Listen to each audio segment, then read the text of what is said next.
Hello, everybody. Welcome to Winephabet Street. And Deb, third season, letter R. We have been here for quite some time. Yes, quite a number of years. Yes, we have. And today we are excited. Yes. And we are excited today because we have one of the grapes that is basically kind of really an forgotten grape, but one of the oldest grapes ever. And we have an amazing guest for you. So R stands for Rkatsiteli. And so we are excited to have MEAGHAN Frank from Dr. Konstantin Winery with us. But before we get into that, for those of you who don't know me, I am your co-host, Lori Budd. My husband and I own Dracaena Wines in Paso Robles. So come visit us in downtown and taste our Blanc de Franc. We are the only people making that in the area. And on the other side of the spectrum, on the wine education side, I am a WSET Level 2, a Spanish wine scholar, a Côte d'Aron specialist, a champagne specialist. And I just did a wonderful wine education program comparing Mourvedre in California to my beloved Monastrell in Spain. And that dropped last week on the podcast. So give that a listen. And this week on the podcast, the last episode was actually Thursday is Chardonnay Day. So I sat down with Chris Eberly of Eberly Winery, and we chatted all things Chardonnay.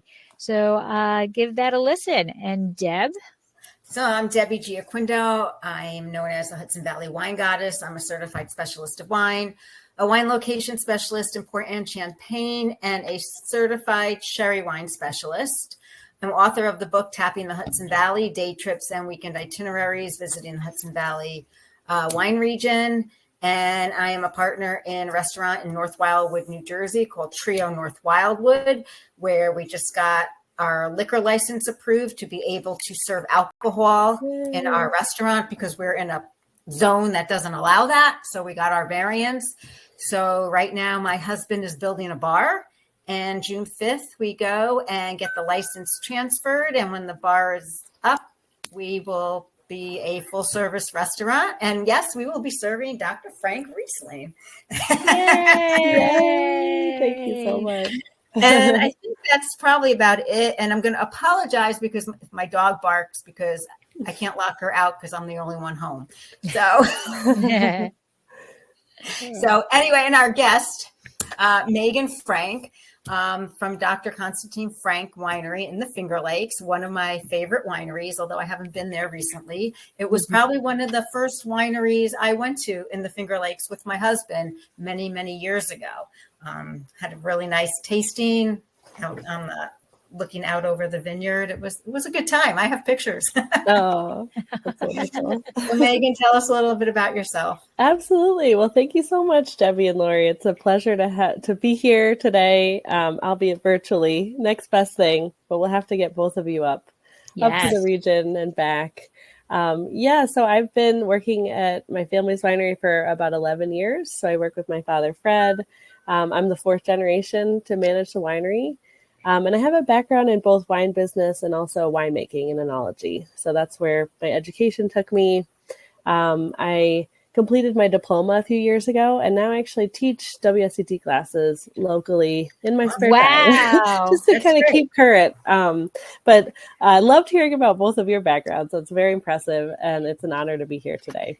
Yeah. Well, we are excited. And so, Deb, do we want to clink before Elmo or after Elmo? Let's clink now. Okay. I got to grab my wine. I'll start with the sparkling. So I have the Rkatsiteli Amber in my glass. I have. And Deb just wants more exercise. I know. I can't fit everything on my desk. It's a mess. I've got the sparkling. And I love that label. I absolutely love that label. Great. So raising a glass. Cheers. It's 10 a.m. here, but you guys are past 1 o'clock so here. All good. Slancha. Cheers. Okay. We are going to go to Elmo.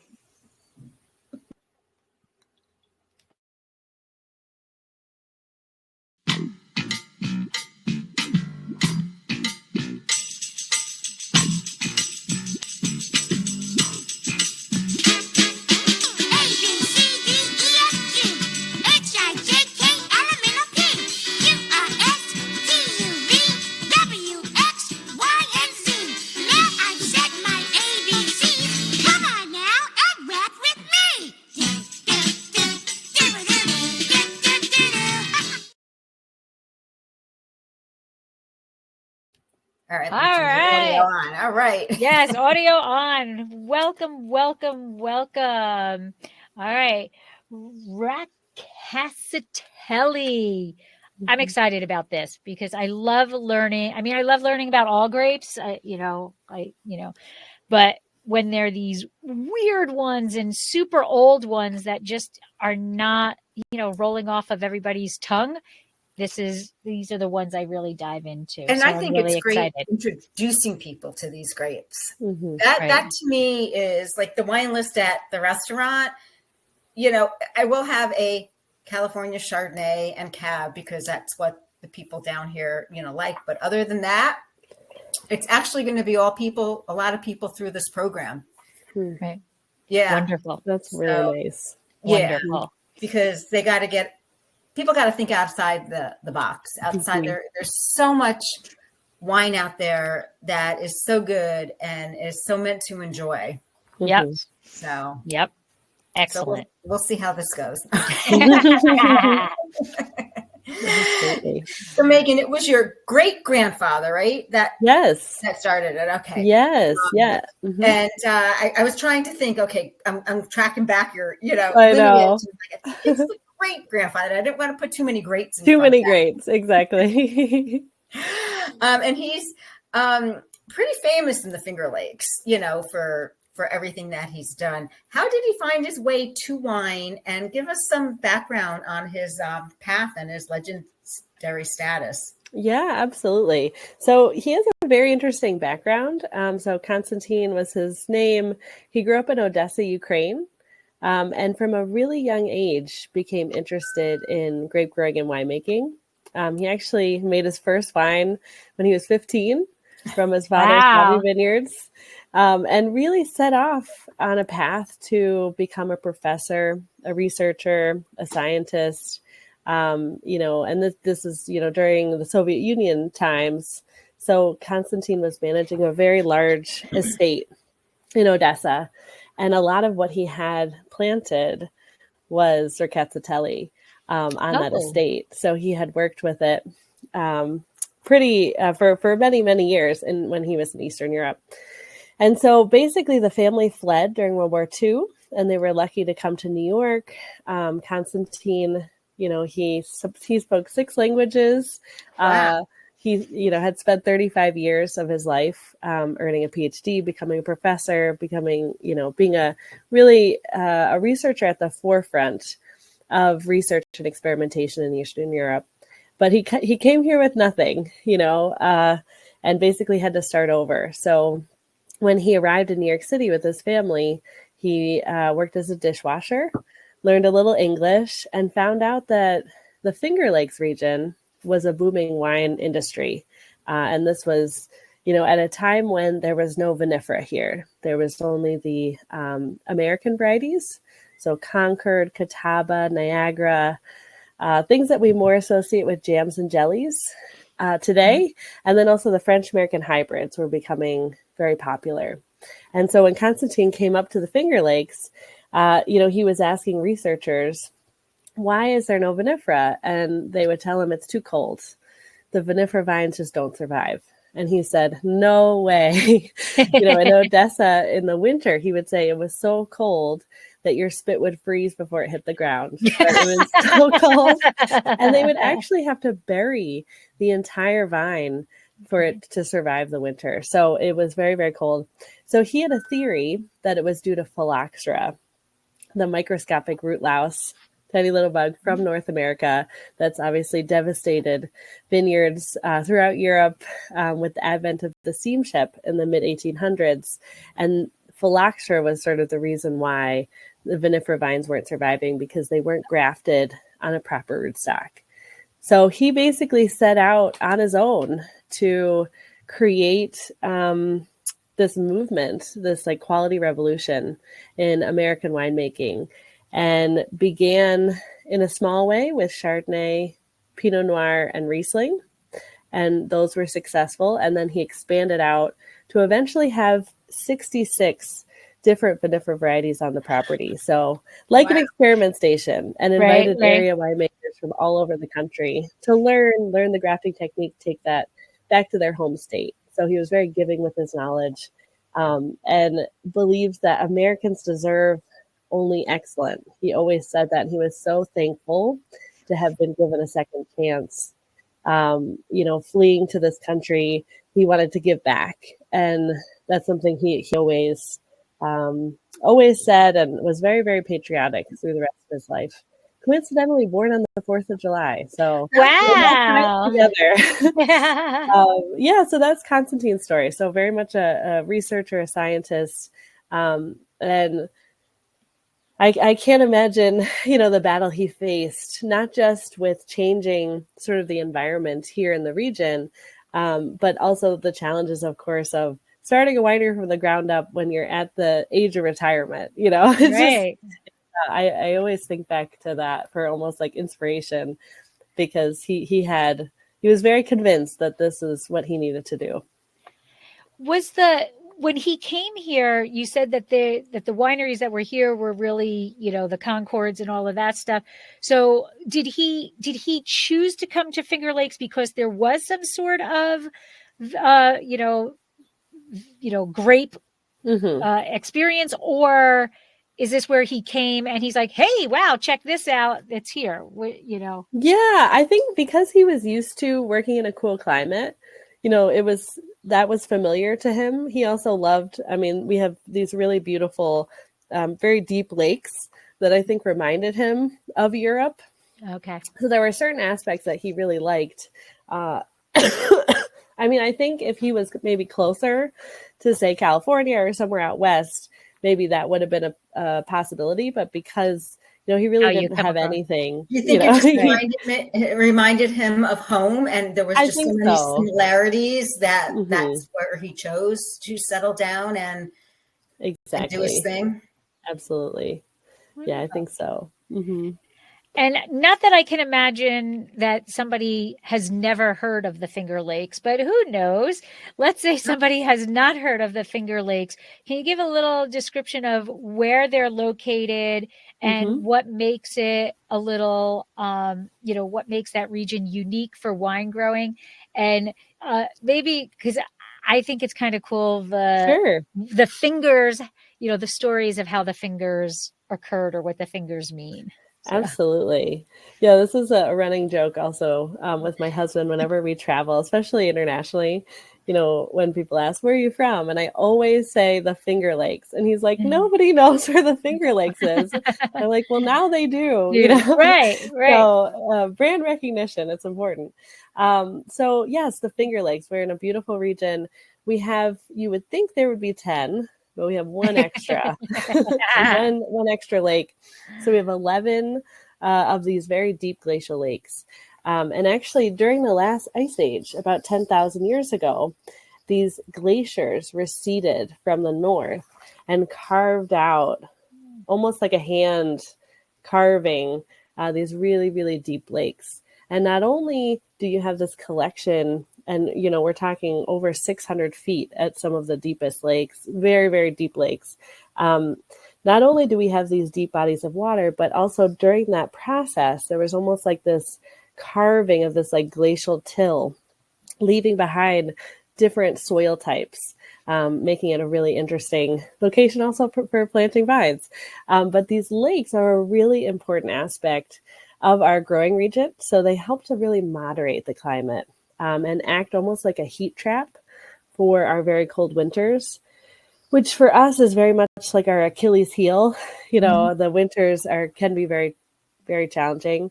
Usually we'll have one in every decade that, we'll lose sometimes 50, sometimes more percentage of buds. So, but each region has their own, have their own issues. So that's definitely ours. But the Finger Lakes, the actual lake, really helps to kind of warm the area up in the winter, and then sort of help to avoid any spring frosts, because the lakes are quite cold even right now. Outside it's like an 80-degree day, but because the lakes are cooler, it's sort of helping to moderate the climate. And you can also imagine, with the creation of these very deep lakes, we have really steep slopes heading down to the water. So that's also wonderful for drainage, for airflow, for sun exposure, all the things you think of in Germany and Austria and these other locations that have these similar aspects. And how does somebody get there? Yes, it is, a little bit challenging. We're kind of off the beaten path, which maybe is why, some people still haven't heard of us. But we're about 5 hours from New York City. We're about an hour and a half from Rochester, which is probably our closest sort of airport. So it is important to rent a car when you're here because there's no such thing as Ubers or Lyfts up here. But it is nice and rural and relaxed, and there's no traffic. So that's nice. So I would say either coming from New York and driving from New York City or Philadelphia is not too far. Boston, they're all 5 to 6 hours, or flying into Rochester and then renting a car. Wonderful. And it's well worth it. Yes, thank you. Beautiful country up there. Yeah, yes, definitely. It truly is. It just really is. And it's quiet, green. I mean, anything, if you're stressed, it will get rid of your stress. I agree. And there's wine too. Yeah. So and wine, yeah. Melt the stress faster. It really is when you get there. Just as soon as you start to see the views of the lakes and stuff, you feel your shoulders start to drop down. And just something comes over you, and it's just, it's one of my happy places. So I don't know. Thank you. So Meaghan, being a pioneer that your great grandfather was, what kind of initial challenges did he face? And, when he decided to move forward and in his retirement years and, plant vines and everything. And how did he overcome them? Because I'm sure there was a lot of challenges and a lot of naysayers. Absolutely. Yeah. And he just didn't care, honestly. Yeah. Good for him. Yeah, I know. I like to take that with me because I think I care a little bit too much. And to just think about him just paving his own path. And there was a fairly large wine industry, especially pre-Prohibition. Prohibition really wreaked a lot of havoc, I would say, in our region. A lot of wineries did go out of business. But when Konstantin arrived, there were 12 very large wineries making a lot of money, selling pretty sweet, grapey, and flavor wines. And he was sort of upsetting the apple cart, if you will, if that's the saying. So he was coming in saying that, these grapes are not good enough. You need to be making wine from these varieties. And, he was just adamant. And he had some individuals that would, that believed in him. And many of those wineries have survived and have continued. Very few, I would say, just maybe 3 of those original wineries are still in existence. Like they were just not willing to change with the times. So he was onto something, but had a lot of backlash and a lot of sort of an uphill battle, if you will. Was it more like, look at that crazy old man? Yeah, they called him the crazy old doctor on the hill, and he just didn't care. He was like, whatever, I'm going to do what I set out to do. And then, of course, a lot of people expected the winery to just go under after Konstantin passed away, that it was just an experiment that started and ended with Konstantin. And so the fact that we're here 4 generations later, I think is a true testament to, his belief and his conviction was actually, it was a possibility for success in the future. Wonderful. And sustainability, it is so, it's a buzzword now that is a great buzzword and needs to be done. So what are your sustainability practices? Do you have initiatives in the winery? How are you dealing with the vineyards and the people? Because that's really, sustainability is really more than just in the vineyard. Yeah. Absolutely. Yeah, no, it's a great question. So New York State actually just came out with a pretty comprehensive sustainability initiative. So last year we actually did get all 3 of our estate vineyards certified for the New York State Sustainable Wine Growers program. So even on our back labels now, there's a trust mark. And basically the program involved a fairly intense audit and reporting. So we have to report pretty frequently any inputs. And basically, as you mentioned, it's sort of an all-encompassing practice of environmental inputs, also worker health and safety, and then additionally reducing your economic risks. So looking at those three metrics. So we're really excited to have that initiative in place for New York State. And then about 10 years ago, as sort of another side project, we installed solar panels. So it makes up more than half of our energy needs, which is really helpful to have.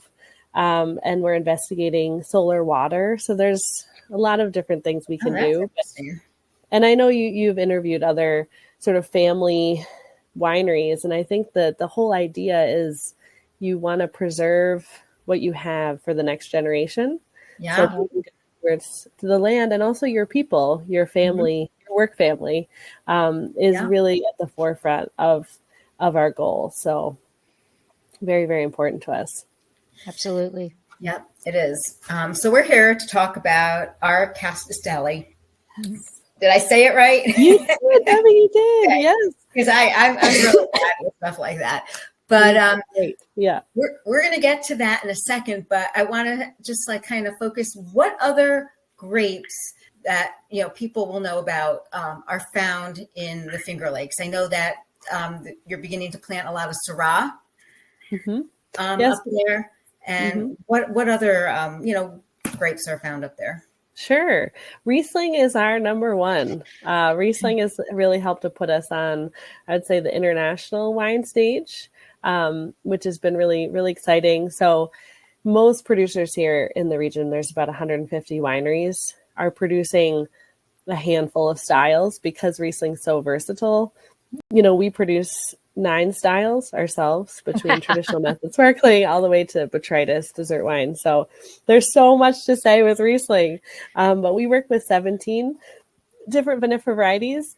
So there's a lot of experimentation. I would say past Riesling and also Cabernet Franc, I would say, is probably our big red grape. Lori likes Cabernet Franc. Yeah. That is probably our biggest red.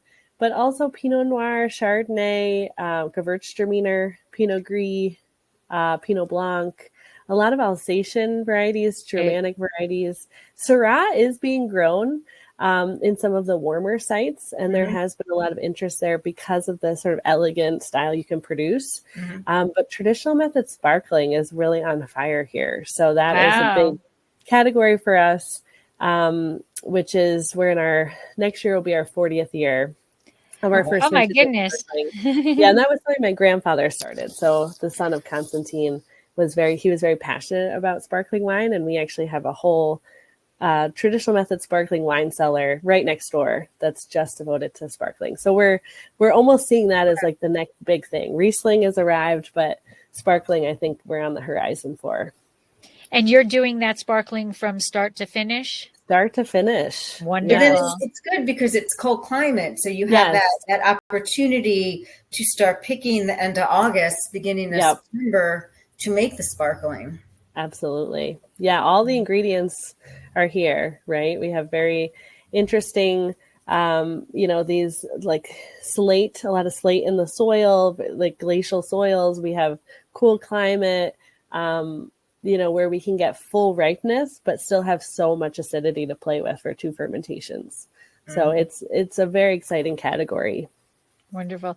We have, I think sparklings across the board are becoming people are starting to say, we can drink it all the time. And there's so many different styles of it. But at least by us, not very many people are making it from start to finish. They make their still wine and then they're sending it out to Lodi or up to Sonoma or somewhere. And then, this one facility is just, doing the second fermentation for for everybody, so that wine is coming back. And I'm like, well, okay, this still is the same, but Sure. And then there's a lot of just, I'm going to slap my label on it. So you might be going to 4 different wineries and getting sparkling, and it's really all the same sparkling. How wild. Yeah. So it's, I love when the winery is, if they're devoted to the sparkling, that they're physically making it. And that's a big commitment, because that's not an easy process or a short process. Yes. Everything is very, very intensive. And I mean, our sparkling winemaker's with us. He actually joined the year my grandfather was meant to retire, and then he had unexpectedly passed. So he's been with us from the get-go, 18 years, and worked at J, which prior to them being owned, by Gallo, for 10 years. So he has a lot of specific sparkling experience, traditional method experience. But just the equipment alone, it is so incredibly expensive. And then to get someone to service the equipment, because oftentimes the machines are coming from Europe, they're in Italian or French. Yeah, we actually don't have anything like that, that you were mentioning, Lori. We don't have like a custom crush sparkling thing. So any producer that's doing sparkling would be doing it themselves. Very nice. But it's also taken us a long time because the equipment is so expensive. The techniques are so unique. It's taken us a long time as a region to develop this category. Right. But that's good. That means that you're caring about it, and you're not just kind of throwing something together. You're developing it to be, a great representation of the process and the end product. And also the region. That it's coming from. Sure, right. Absolutely. Right. So if we go back to Rkatsiteli, they're estimating it to be about 3,000 years old. So, like, what are the origins? Yeah. Where did it come from? And how did it, come to be? Sure. Yeah, excuse me. I have bit of half the allergies have been horrible this spring. They are. They're right? Really bad. They have been. It's been rough. Rkatsiteli from Georgia, so Republic of Georgia, not state Georgia. That's always a fun distinction in the tasting room. Georgia being the birthplace of wine, essentially, there was actually a researcher, Patrick McGovern. He's sort of known as like the Indiana Jones of wine. And he set out on a quest to locate sort of the oldest sort of trace of winemaking in the world. And that journey brought him to Georgia, and they unearthed these large sort of clay pots, amphora-like sort of round vessels that we know now were qvevris. In Georgia, and they found this debris at the bottom of these qvevris, and they carbon dated they were seeds. They carbon dated the seeds, and they found them to be Rkatsiteli from 8,000 years ago. So it's just incredible history. 8,000. Oh, yeah, wow. I know. There's lots of different. That's a big difference. It's a big difference. Yeah. What's a few thousand years, right, Laura? So that is pretty amazing and pretty impressive. So to date, it is the oldest known grape variety in the world. And because of its heritage, in Georgia, this is actually an interesting, fun fact. Stalin was actually Georgian. So he had a soft spot for Georgian grape varieties. And he knew that Rkatsiteli and also Saperavi, which is a red grape, which we also have grown in the Finger Lakes, grown on our estate, would be perfect candidates to grow in the Soviet Union. So they were like pushed as like the workhorse grape varieties. Right. And everywhere you saw Rkatsiteli and Saperavi planted. And so Konstantin was familiar with these grapes from that experience. So very interesting heritage. And at one point, it was like the top, I think it was the third largest planting in terms of white grapes in the world. And this was in the mid-90s. And that has sharply declined because of other grapes being planted, but it has such an important role in sort of on the wine stage in terms of a historical perspective. Very cool. Yeah. What makes it unique compared to other white wine grapes? Yeah, so actually the name Rkatsiteli translates directly in Georgian to red horn. Red horn, yeah. So that's because when the shoots start to ripen, they turn this bright, vibrant red color. Oh, wow. And that's how you really know, the it's really ripening.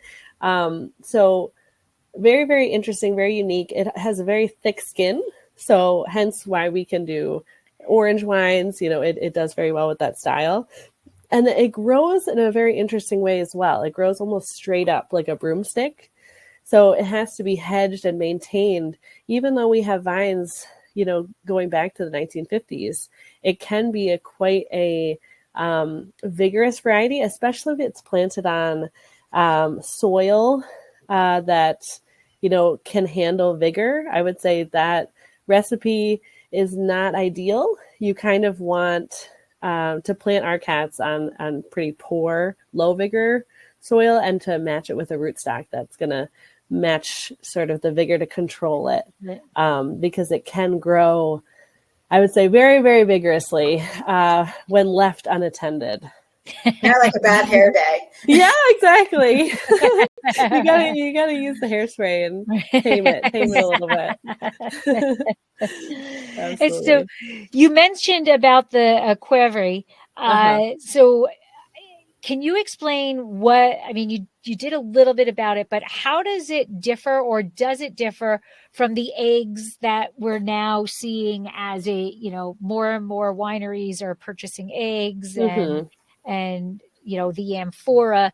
What's the difference between those, and what does the Winery actually add to the dimension of the wine?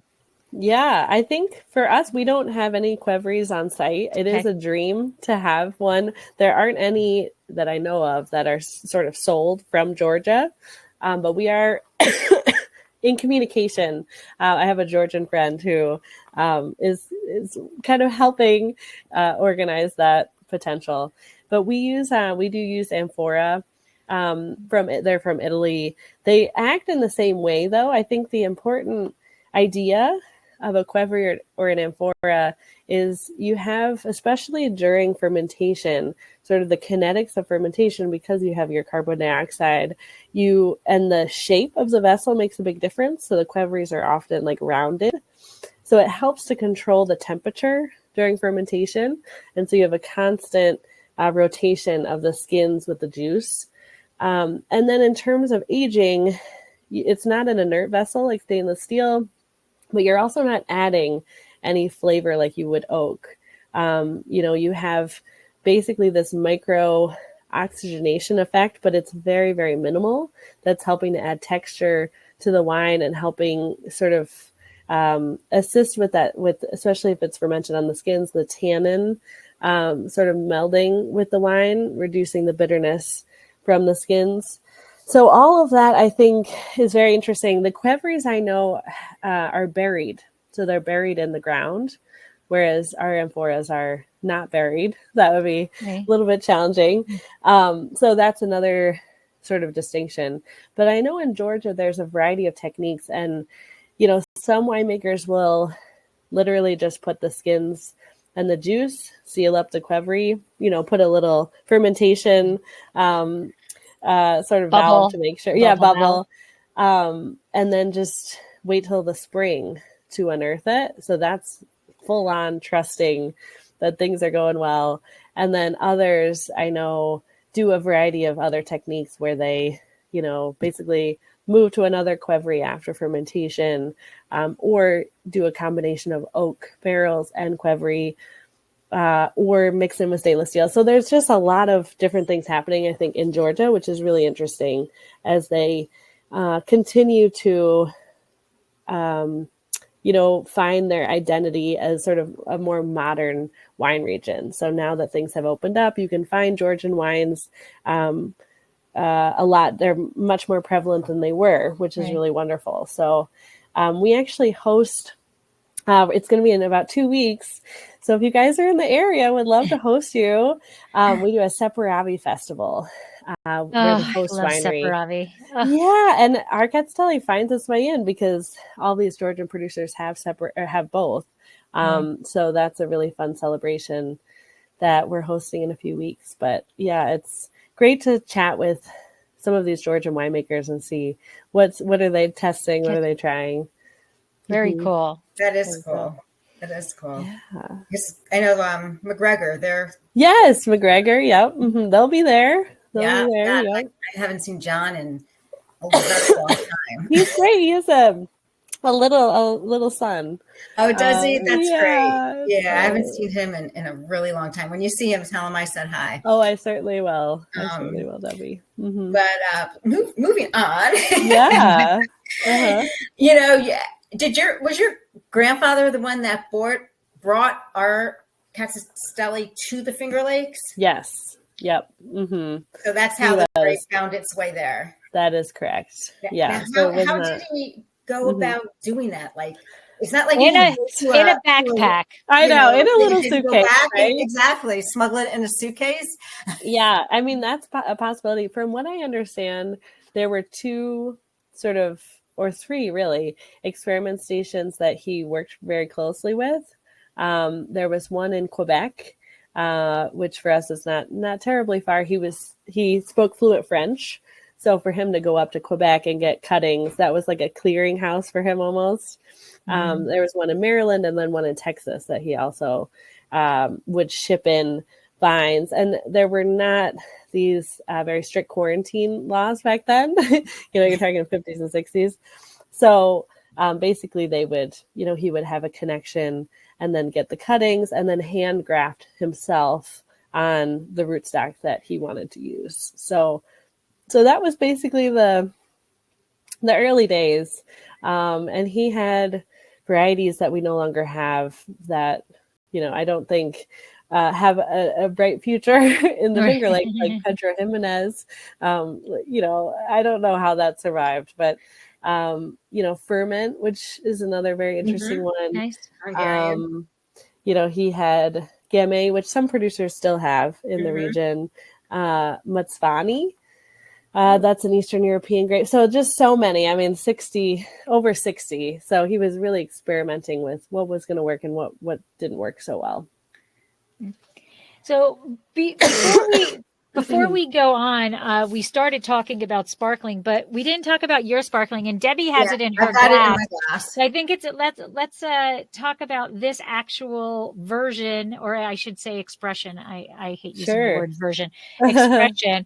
And it is Méthode Champenois. Yep. So tell us about this wine as Debbie is sipping on it, and of course this beautiful label.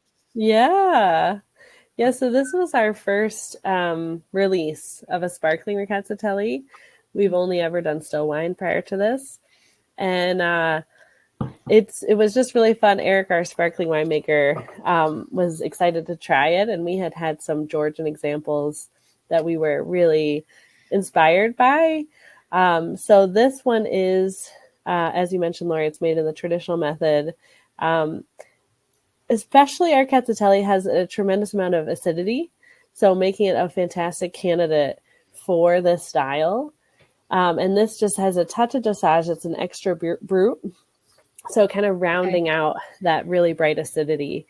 Nice. But it is a really fun one. And to talk about the label, we hosted last year a Ukrainian benefit event. We called it the Summer Kitchen because that's sort of a tradition in Ukraine because it gets so hot in the houses in the summer.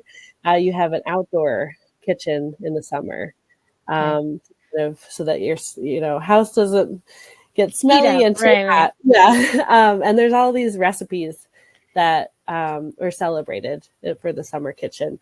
So that was the idea behind it, and we worked with an artist, a muralist out of Buffalo, New York. And she did an interactive mural with our guests that day. And then we are doing 3 releases of the sparkling wine, one every year. Is that with the 1 of 3? Yes. So the mural will be all collected at the end of those 3 years. So theoretically, you could collect one every year. And we also are curious to see how the Rkatsiteli ages on the lees. So that there was a bit of both in there. You can collect the mural, but you can also really see the development on the lees with that one. So, and we're excited to host that event again in July. So again, Lori and Debbie, want to have you guys up. I can't get away in the summertime. I got a restaurant and a tourist area. Oh, of course. Summer is better for me. All right, here we go, Lori. Yeah, but this is really nice, fresh. It's something I can see can be drank anytime. Like, you know, it's beautiful. Very Great. nicely done. I'm so glad. Yeah, it's really bright and fresh, I think is really, really great. So even for 3 years, you know, on the lees before it's disgorged, it's still showing just a lot of freshness, which I think is true with really all of our sparklings. And when you're talking about the vine and you're talking that it can be very vigorous and it's really important to know what soil and rootstock you're putting it on. Is there any other vineyard issues that you need to be concerned with? You know, is it susceptible to anything else? Yeah, downy mildew is a big big threat for this one in particular. So just being really conscientious, making sure that the canopy has enough air, a lot of leaf pulling, a lot of hedging, making sure that you have a lot of room for the air to kind of get through in the canopy. Because I would think though, like that's an easy fix for you guys in the Finger Lakes because that breeze is there coming off of the lakes. You just need to make sure that breeze can get to where it needs to get to. That's exactly right. Yeah. Nice. That makes it easy. That's good. Yeah. Just need a little handwork there. Right. Right. Yes. Did you want to go through all the wines now, Lori? Yeah, we'll go a little bit more. We've got you. We've got a lot of questions for you, Megan. Oh, good. I'm ready for it. I'm ready for it. We'll do a few more, and then we'll introduce the what I don't know what you call it. I called it the. I don't know why. The main. Yeah, it's just like the OG. Yeah. The OG Rkats. Yeah. I like that. I was talking when I was talking Chardonnay with Chris. He has his mainstay, right? And then the reserve. And he's like, every day. And he's like, I got to change that. I don't like calling it every day. And he's like, general. And he's like, no, I don't like general. So I'm like, we got to come up with a term that means, you know, that doesn't have a bad in thought process for sure. You know, but yeah, OG. I like OG. The OG. Yeah. There we go. See, you can share that with him. The OG Chard. The OG Chard. There we go. Go ahead, Deb. And then after this, so you know, we touched on the climate and everything of the Finger Lakes and how, you know, it was kind of in par with the climate in Georgia and everything. And do you the soil conditions you had mentioned a little bit. So what does Rkatsiteli thrive in? What type of soils? Yeah, I would say it's a fairly easy one to plant. I know it does well in a variety of different soils, but where it can really shine, I would say are more poor soils. So, you know, soils that don't have a lot of moisture, nutrient poor soils. So that's what we have here, you know, in the Finger Lakes, very rocky glacial soils. Because otherwise it's just going to become very, very vigorous. But there are plantings all across the eastern United States of Rkatsiteli. We have probably the largest, but, you know, Virginia, Massachusetts, New Jersey, Ohio, you know, there's a smattering of plantings.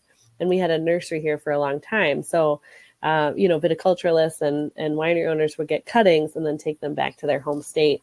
So there is a small movement of Rkatsiteli, and it's fairly easy going for where it's planted. I think it's really the the wine that you're making at the end, is it an interesting one, right? So if it's, planted on a very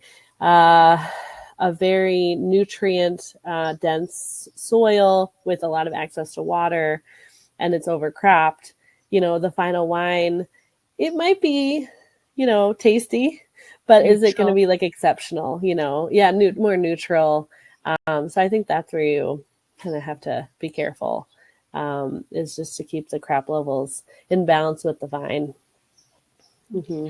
So I think this is a good point to talk, because we have two other. So the winemaking process that you're doing. So the two other wines that we have are your OG. We're now calling it. Yeah. OG, I like it. And the amber. Mm-hmm. Okay. So walk us through that. Sure. That, because sparkling is such a different beast. So are you bringing this fruit in at the same time? Take us through the similarities and the differences between these two processes. Sure. Yeah. And just a note about Rkatsiteli when it's harvested. So usually it's around the same time as Riesling for us. Okay. It's a variety that really holds its acid. So, so typically later. Yep. Right. Typically the third week or so of October. Wow. And it's also a late budding variety. Okay. So it helps with any spring frost danger. Yeah. So it actually works quite well for us in that especially if you have a little extra, hang time, it does very, very well. So harvesting later, so the sparkling was picked quite a bit earlier. I want to say the first week of October for that 2021 release, because you really wanted that sort of maximum acidity to go through those two fermentations. But for the OG and the amber, typically the third week of October is common, and we have 3 different blocks on the site on our property.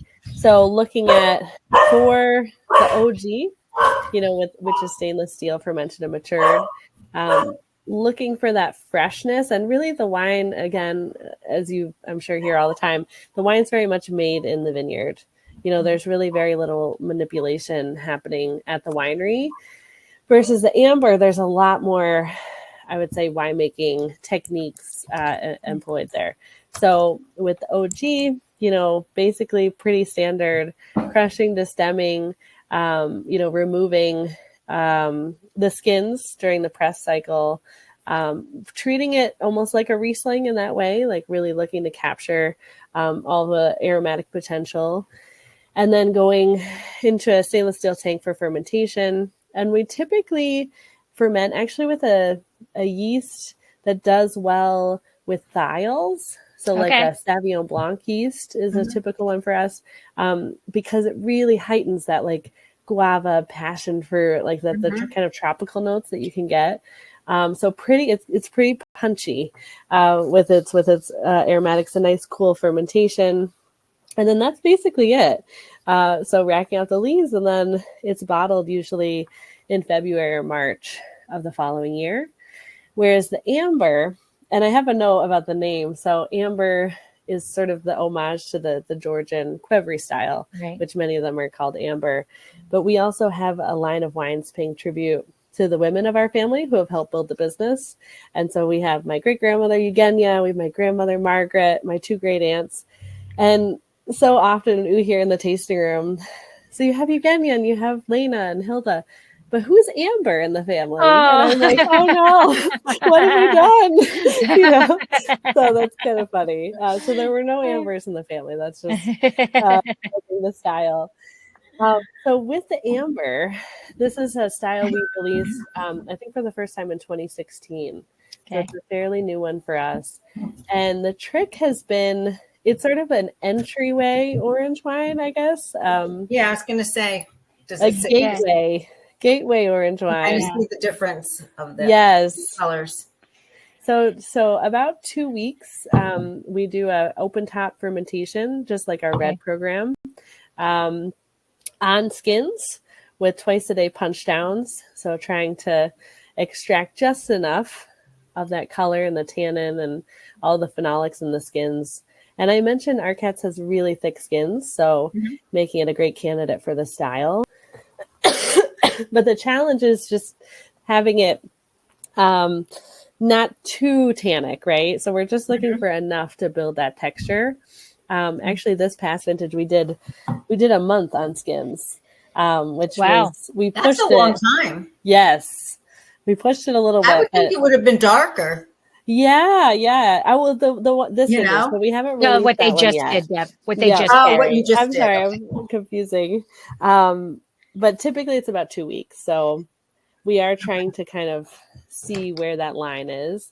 But essentially after the open top, fermentation on the skins, it is, we do have it hooked up to cooling as well, so that you don't have too much heat during fermentation. We press off the skins and then age. We have a variety of amphoras that we age the amber Rkats in to sort of build that texture and really let the tannins mellow out. And typically that's bottled in the summer of the next year. So yeah, so that's the amber style. So variety of different things happening with Rkats. Yeah, a lot of it's exciting that you make so many different types that express different characters of the grape. Sure, absolutely. Yeah, it's an exciting one. So for me, let me preface that, not for me, but when I'm educating people about amber or orange wines, a lot of people have a negative connotation to it because I think it's an oxymoron. Yeah. Right. For many people, a white wine doesn't, their brain goes in this direction for a white wine. But when you're having this orange or amber wine, that skin contact gives that slight bit of tannin that people aren't used to getting in a white wine.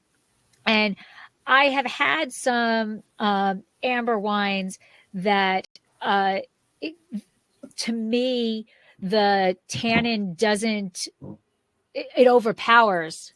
Yeah, I've been there too. The wine, and that's all I'm getting, and I don't get the wine. And this is not that. This has the tannin, so it coats my tongue. And I can feel it. I can feel it slightly on my gums, but there's still aromatics to it. There's still, it's smooth, and it's not.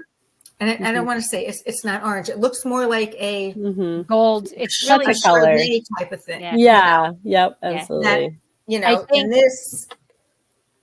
Yeah, I think that if you didn't look, if you didn't have the two of them together, like Debbie is showing right now, I don't think you would think anything about this color. It kind of, there's Chardonnays this is pale are this color. Yeah. This is a little more golden. If I was looking at it without smelling it or without knowing the history of it, I would think it might have been a little, it's barrel aged. Without, because you get that golden color, that little bit of golden when it's barrel aged. Once you smell it and what that's not the situation, but it's that color is not so orange or so dark that absolutely. If you weren't looking at the OG, I don't think anybody would blink an eye at I love the aroma that's it's given off in my glass. Absolutely. It's really a beautiful grape. It really is. I'm loving the aroma, but I'm maybe because it's 11 in the morning. I can't. My brain is not talking to my palate of what that aroma is. Because it's kind of reminds me of something from my childhood. Oh wow! It really, when I first smelled it, I was like, it took me back to when I lived in New Rochelle. Oh, that's just something about a nice spring day. Spring floral notes. Yeah, I get a lot of like blossom and chamomile. Chamomile. Chamomile. And we have chamomile growing everywhere here, so I don't know if it's the connection there, but it's so very, very interesting. It's very nice. So what kind of foods would you pair with this? Yes, absolutely. And that's a loaded question. So which one are we talking?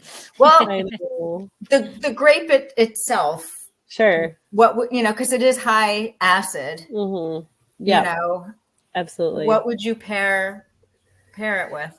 Yeah, I would say Rkats goes really well with anything with like an exotic spice, because there's an herbal tone and a fruit tone, but again, it has a very high acid.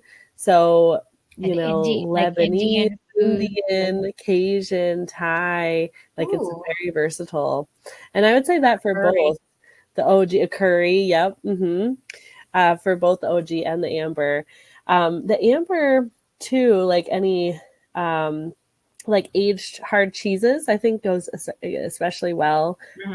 It's very versatile in that way. And also sort of heavier proteins, like a roast chicken or smoked fish, things like that, because there is this other kind of component with the tannin, can stand up to sort of the heartier protein, if you will.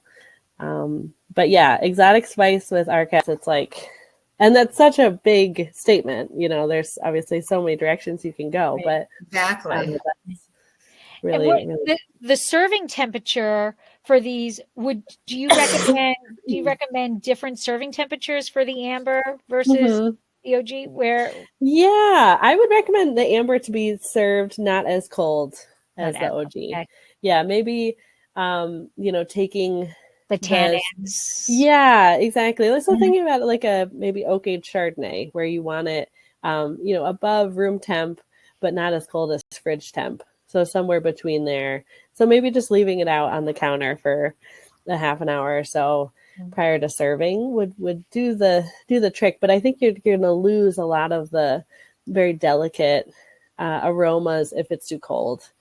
Really, for both wines. Open up nice, because I did try them before we even got on here. I just poured a little bit, and it does.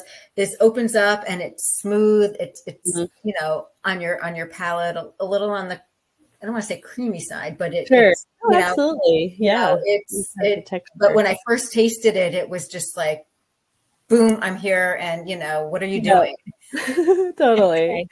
It needed to open a little bit. For sure. It was like, leave me alone. Leave me alone. I need time. I'll be ready after a half hour passes.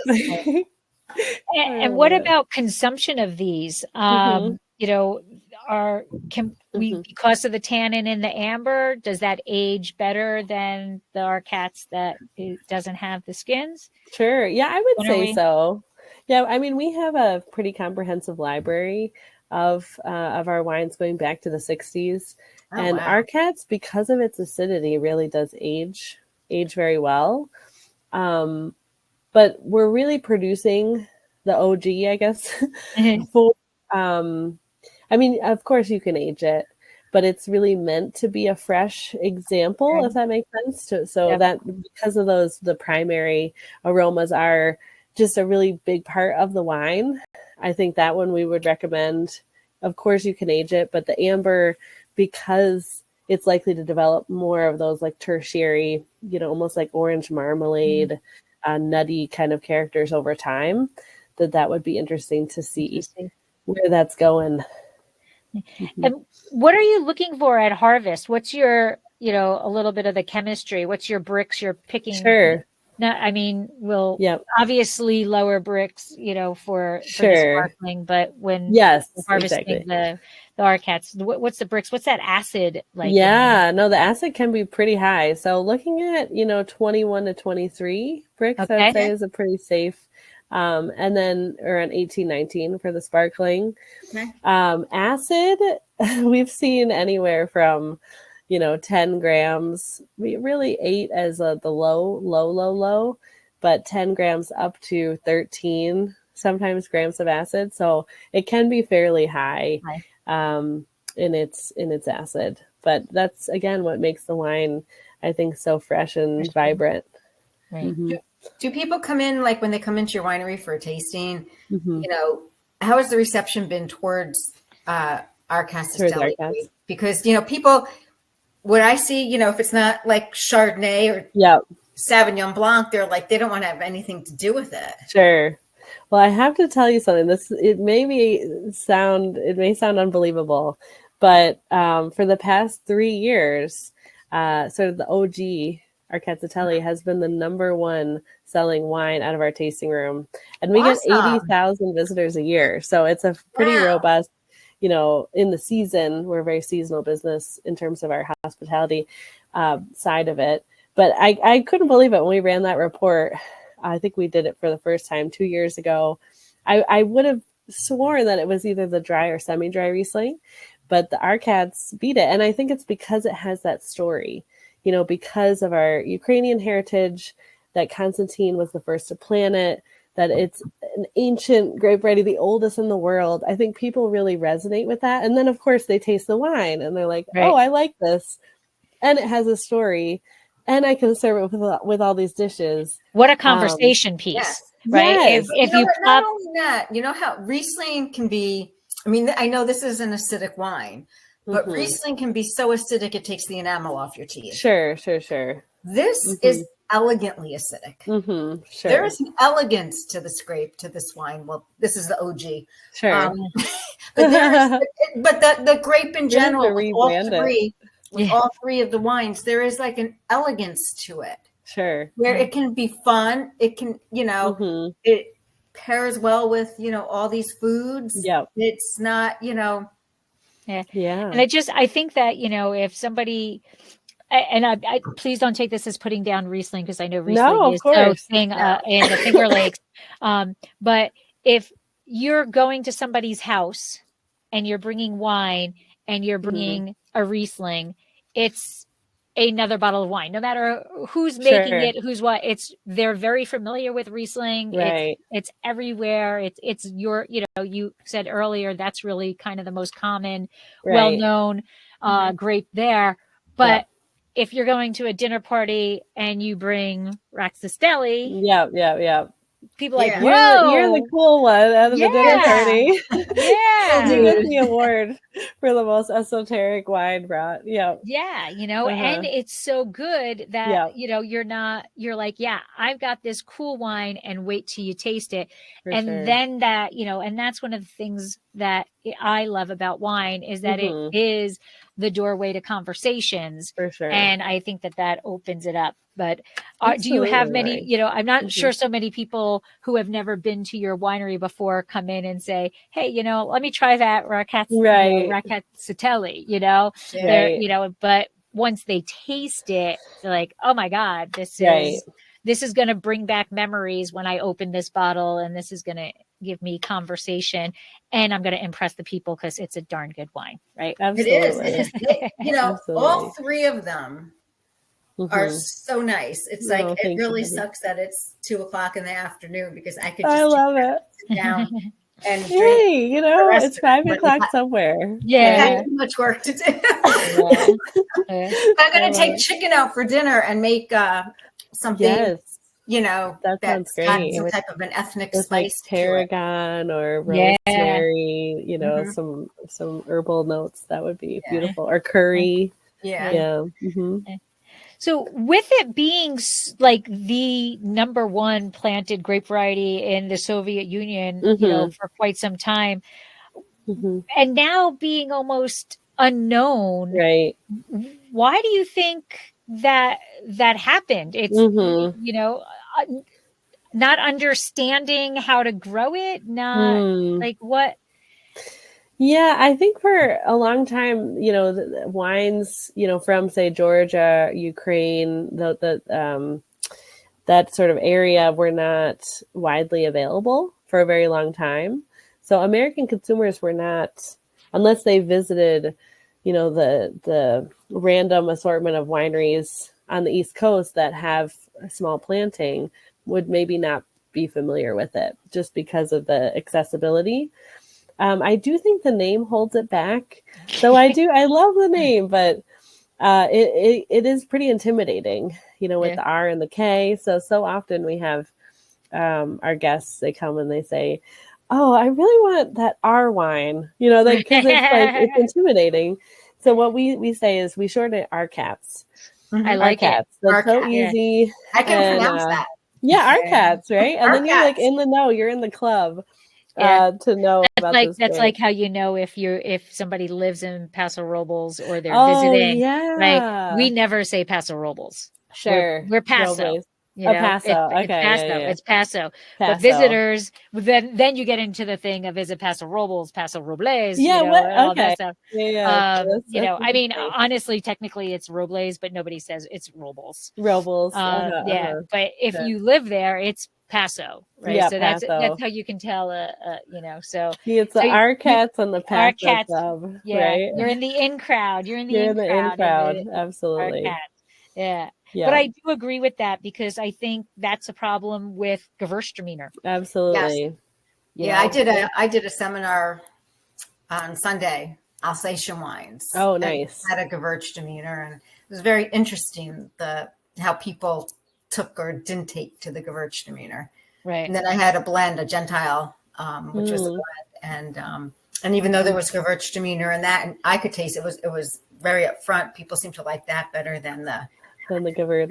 On the and then we even shorten it Gewürz. Right. And then, but you know, like easier. And I wasn't even conscious of myself saying that. Yeah, no, I think it's great though, because it is. That's another one that's intimidating. And so you often, it's like, oh, the one that starts with a G and then the one that starts with an R. And we also plant Gruner Veltliner. Which I was going to say, that was the next one I was going to say. You just call that groovy. Yeah, right? Groovy, exactly. So these little ways to make it a little less intimidating, I feel like is fantastic.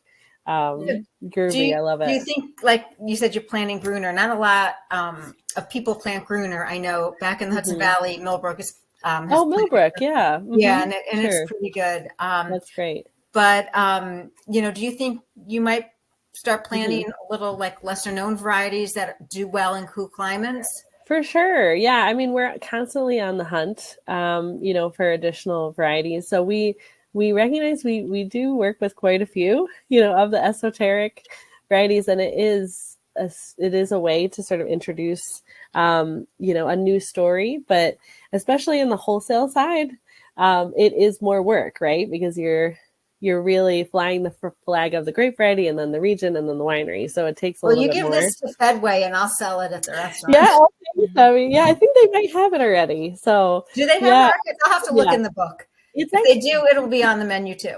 Oh, thank you so much.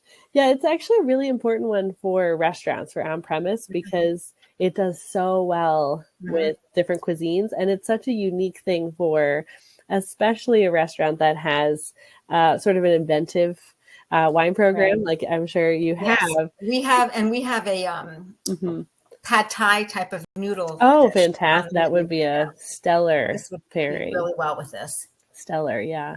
So I think one grape that we have our eye on is actually a Georgian grape called Kisi, Kisi. And for years, it's been in quarantine at the nursery at UC Davis. It developed a virus. Yep. So we're waiting for that to be repropagated and then hopefully be available soon. But the name is easy to say. Yeah. It's a white grape, and it's supposedly more aromatic than Rkatsiteli. So we're really interested in that, to trial that and to be the first in the U.S. to work with it. So we got to race. Cool. We got to beat whoever else is. I can't wait to see when you get it and what you do with it. I know. We'll beep this out so nobody steals it. Bleep it out. Yeah. You can release it years later when we have it in bottle. That's funny. Well, Meaghan, thank you so much. I mean, we kept you longer than an hour. I mean, we could sit here all afternoon and talk about this, but we got to let you get back to work. There we go. I have to let you guys get back to having some good Rkatsiteli. Oh, yeah. So. But tell everybody where they can find you, Dr. Frank Wines, online, you know, and everything. Yeah. So her website is www.drfrankwines.com. So we do ship to most states in America. And we do have distribution in 40 states. So most of the U.S. and 9 export markets, Japan being the biggest, but in small amounts. But so if you have any international visitors, but definitely welcome everyone to come visit us in the Finger Lakes. We have a variety of wonderful experiences, going from very intensive sort of put your winemaker hat on tours and experiences to very laid back, sort of look at the beautiful lake and enjoy some wine. So the whole gamut of sort of a guest experience. So would love to host you guys and host everyone up in the region. And which lake are you on? We are in Keuka. So not to be confused with Cayuga, which is another lake. So that most of the wine growing is on the 3 middle lakes. So Keuka, which is a Y-shaped lake. That is a very unique shape. And then there's Seneca in the middle, and then Cayuga further out of the 11. Those are the 3 major. But Keuka with the Y shape is the most special. And in the Iroquois language, it means canoe landing, because it was just known as being the best lake to sort of paddle and the most beautiful lake. So I'm clearly biased, but Keuka is where we are. Okay. I always say when I talk about the Finger Lakes and there's Cayuga and Cayuga, I always say Cayuga with the K. With a K, exactly. Yeah. With a K. That's what I always say. Not to be confused with Cayuga with the C. Correct. Right. Yes, it's on the west side of Seneca, not the east side of Seneca. Exactly. That's a good way to say it. Yeah. Absolutely. Well, Meaghan, thank you so much for sending us the wine, allowing us to enjoy it. Sure. We have the 2 here. And of course, this beautiful sparkling. Yeah. And so we appreciate you sharing all of your knowledge and everything with us. And I did save a little bit, so I'll raise the glass. Cheers. And thank you very much. Slancha. Thank you. Slancha. Cheers. Bye-bye. Thank you very much. Week. You too. Take care. Hope to see you soon. Thank you. Yep.